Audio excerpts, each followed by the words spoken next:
கனடாவின் மிசிசாகா நகரின் board credit பகுதியில் ஞாயிற்றுக்கிழமை மாலை வேளையில் வீடொன்றில் ஏற்பட்ட மோதலில் 20 வயது மதிக்கத்தக்க வாலிபர் ஒருவர் கத்திக்குத்துக்கு இலக்காகி பலத்த காயமடைந்த நிலையில் வைத்தியசாலையில் அனுமதிக்கப்பட்டுள்ளதாக அவசர மருத்துவ உதவி பிரிவினர் தெரிவித்துள்ளனர்.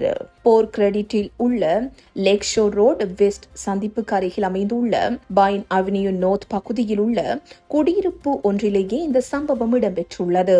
அக்குறிப்பிட்ட பகுதியில் உள்ள வீடொன்றில் இரு நபர்களுக்கு இடையே ஏற்பட்ட கடுமையான வாக்குவாதம் மோதலாக மாறியுள்ளதாக ஞாயிற்றுக்கிழமை மாலை 5 மணியை கடந்த நிலையில் தமக்கு அவசர தகவல் கிடைத்ததாக பீல் பிராந்திய போலீசார் தெரிவித்துள்ளனர்.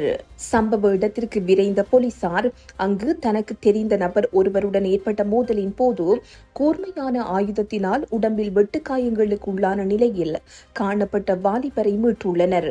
பாதிக்கப்பட்ட நபர் உடனடியாக அருகில் உள்ள உள்ளூர் வைத்தியசாலைக்கு கொண்டு செல்லப்பட்டு அவரது மேலோட்டமான காயங்களுக்கு தையல்கள் போடப்பட்ட பின்னர் அவர் வைத்தியசாலையிலிருந்து விடுவிக்கப்பட்டுள்ளதாக போலீசார் குறிப்பிட்டுள்ளனர்.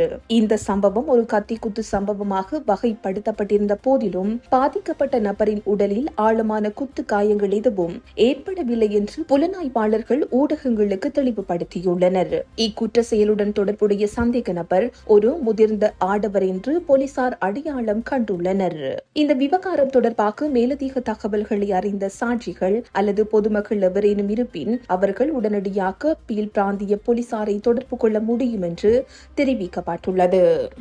இந்த செய்தி உள்ளிட்ட மேலதிக விரிவான செய்திகளுக்கு www.behindmenews.org என்ற எமது இணைய பக்கத்தினை பார்வையிடவும்.